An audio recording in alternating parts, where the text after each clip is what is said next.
হাসপাতালের স্বাস্থ্যে নজর। আরজি করে সারপ্রাইজ ভিজিট স্বাস্থ্যমন্ত্রীর। এমার্জেন্সি বিল্ডিংয়ে আবর্জনা দেখে ক্ষুব্ধ শারদ মুখোপাধ্যায়। সাফাইয়ের জন্য বেঁধে দিলেন 48 ঘন্টার সময়। ফোন নাম্বারটা লিখুন, ওয়েট করুন, এমএসবিপি দেখবে।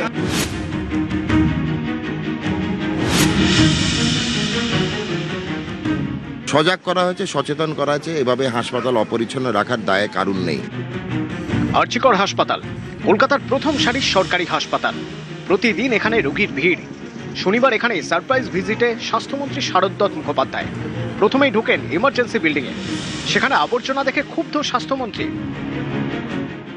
সজাগ করা হয়েছে, সচেতন করা হয়েছে। এভাবে হাসপাতাল অপরিচ্ছন্ন রাখার দায়ে কারণ নেই। তাদেরকে দায়িত্ববোধ কি করা উচিত কি বলে বোঝানো হয়েছে। 48 ঘন্টা সময় দেওয়া হয়েছে আরজিকরকে পরিষ্কার পরিচ্ছন্ন রাখার জন্য।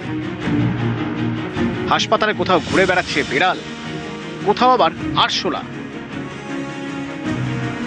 আরশোলার কথা বলা হয়েছে প্রচুর। সেটার জন্য পেস্ট কন্ট্রোলের ব্যাপার, সেটাও নন মেডিকেল সুপারিনটেন্ডেন্টের দায়িত্ব বলা হচ্ছে।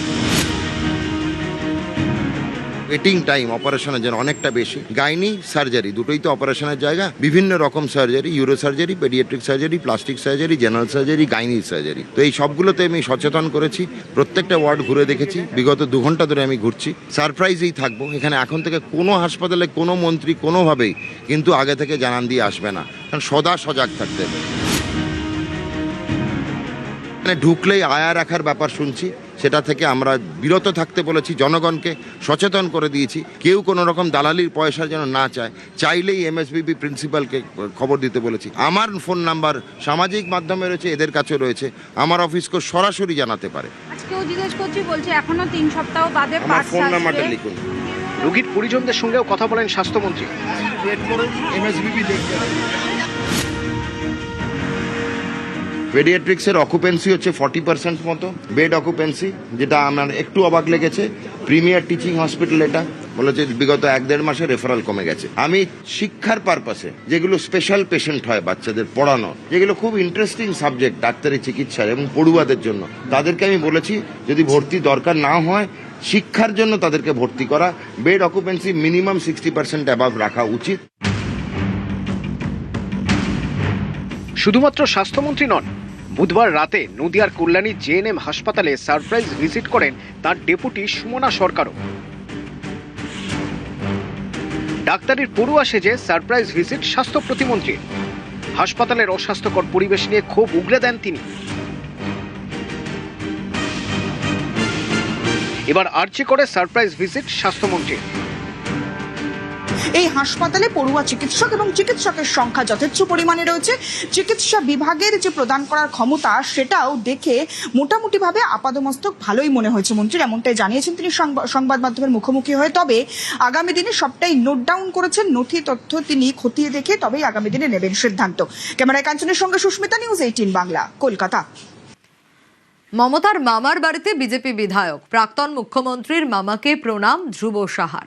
রামপুরহাটের কুসুম্বা গ্রামে বিজেপি বিধায়ক কর্মসূচি সেরে ফেরার পথেই মমতার মামার সঙ্গে সাক্ষাৎ। বিজেপি বিধায়ককে নমস্কার করেন মমতার মামা। মমতার মামার পায়ে হাত দিয়ে প্রণাম ধ্রুব সাহার। আমাদের এমএলএ বললাম সব ভালো থাকবেন, ভালোভাবে চলুক। আপনার ভাগ্নি এখন ক্ষমতায় নেই, কেমন লাগে? হেরে গিয়েছে, লোকে ভোট দেয়নি, হেরে গিয়েছে। ঠিকই আছে, এরা 5 বছর চালাক, ভালোভাবে চালালে আবার এরাই হবে। অভিষেক ব্যানার্জি যে আপনার নাতি, তার জন্য দলের এই অবস্থা। যে যা বলছে সব শুনতে হচ্ছে, আমাদের কি বলার আছে? সে যাই কে মানে ভুল করছে এসব কথা বলে আমরা কি অত বড় জিনিস বলতে পারবো না। আপনি কি চান মমতা ব্যানার্জি আবার মুখ্যমন্ত্রী হোক? নিশ্চয়, যদি লোকে ভোট দেয় নিশ্চয়ই হবে। রাজনীতি থেকে অবসর নিচ্ছেন বাবুল সুপ্রিয়। নিউজ 18 বাংলায় এক্সক্লুসিভ বাবুল সুপ্রিয়। পুরোপুরি মিউজিকে ফিরে গেছি। 14 থেকে 21 অব্দি আমার গান গাইবার পারমিশন ছিল না, বিদেশ ভ্রমণের পারমিশন ছিল না, গানে সব বন্ধ হয়ে গেছিল।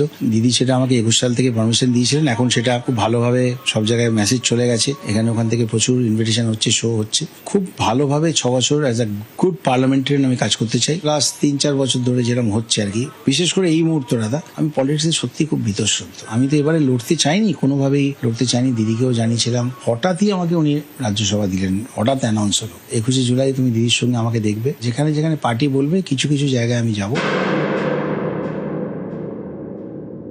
21-এর সময় যখন, তার আগে যখন আলোচনা হয়েছিল, আমি বারবার বলেছিলাম, শিবপ্রকাশ জি, কৈলাস জি, অমিত শাহকেও বলেছি যে একমাত্র লোক যে সংগঠনটা পুরো সামলাতে পারবে সেটা হচ্ছে শুভেন্দু অধিকারী, ওর হাতে পুরো দায়িত্বটা দিয়ে দেওয়া হোক। পঞ্চায়েতের সময়, নির্বাচনের সময় মুকুল দাকে আমি বলেছিলাম যে ওনাকে পুরো দায়িত্বটা দেওয়া হোক। বিজেপি আমায় নেবে কেন? বিজেপিও আমার জন্য মালা হাতে দাঁড়িয়েনি, আমিও বিজেপির কারোকে মালা দেওয়ার জন্য মালা কিনিনি। যখনই নরেন্দ্র মোদী জি কলকাতায় আসতেন তখন উনি যে ভাষণ দিতেন বাংলায়, সেটা আমাকে লিখতে হতো। আমি, শত্রুঘ্ন সিনহা, কীর্তি আজাদ, আমরা দুজনেই পলিটিক্সের বাইরের লোক, আমাদের পোষায়নি, আমাদের গন্ডগোল হয়েছে, আমরা ছেড়ে দিয়েছি বিজেপি। ঠিক আছে, সিম্পল ব্যাপার। অনেকে তো ভয় পাচ্ছে ডিম ছড়া নিয়ে। কোথায়? আমি তো চারদিকে ঘুরে বেড়াচ্ছি ভাই। কেন ছুড়বে? আমার গাড়ির কাঁচ তো আমি কালো করিনি। লোকে হাসছে, কন্টিনিউসলি এয়ারপোর্টে ফ্লাই করছি, এখানে ওখানে যাচ্ছি, ট্রেনে করে দিল্লি থেকে একবার বম্বে গেলাম। আসানসোলের যারা আছে, আসানসোলে নাবার আগে সবাই তো এই সময় বলে যায় যে দাদা ফিরে আসুন আসানসোলে। যথেষ্ট ভালোবাসা পাই।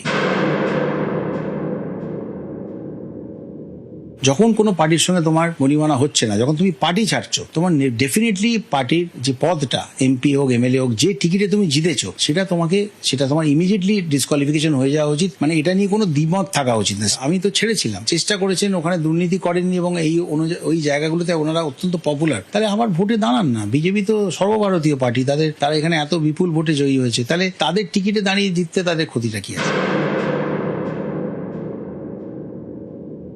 একটা তালমিছরি ব্র্যান্ডে, যখন হাওড়া দিয়ে আসতাম, একটা তালমিছরি ব্র্যান্ডের না প্রচুর অ্যাড থাকতো। তাতে একটাতে লেখা থাকতো যে ছবি ও সই দেখে নেবেন, আর এটা লেখা থাকতো ছবি, সই, আর এটা কি ISI নাম্বার না কি দেখে নেবেন। এটা এখন এইরকম ব্যাপার। আর সুপ্রিয়া সুলে আমার এত বন্ধু, তার বাবার বানানো হয় পার্টি, সেটা হয়ে গেল নকল, উল্টোটা হয়ে গেল আসল। এদিকে উদ্ধব ঠাকরে, বালাসাহেব ঠাকরে বানানো পার্টি, বাবার পার্টি, দুজনেরই বাবার পার্টি, সেটা হয়ে গেল নকল, অন্যটা হয়ে গেল আসল। ঝালমুড়ি তখনও খেয়েছি, এখনো খাবো। কারণ আমি যদি তখন নির্বাচিত মুখ্যমন্ত্রীর চেয়ারকে যদি সম্মান না জানাই, তাহলে এমপি হিসেবে আমি যে কাজগুলো করতে চাইছি পশ্চিমবঙ্গে, সেই কাজগুলো আমি করতে পারবো না। সিমিলারলি এখন আমার যা যা কাজ করার, সেই জন্য আমি আমাদের শুভেন্দু অধিকারী, ওর সঙ্গেও যখন বসার আমি বসবো, বাংলার কথা বলবো। আমার নেত্রী যেভাবে যা যা কথা আমাকে বলতে বলবেন, সেগুলো আমি নিশ্চয়ই অ্যাজ এ পার্লামেন্টারিয়ান পালন করবো।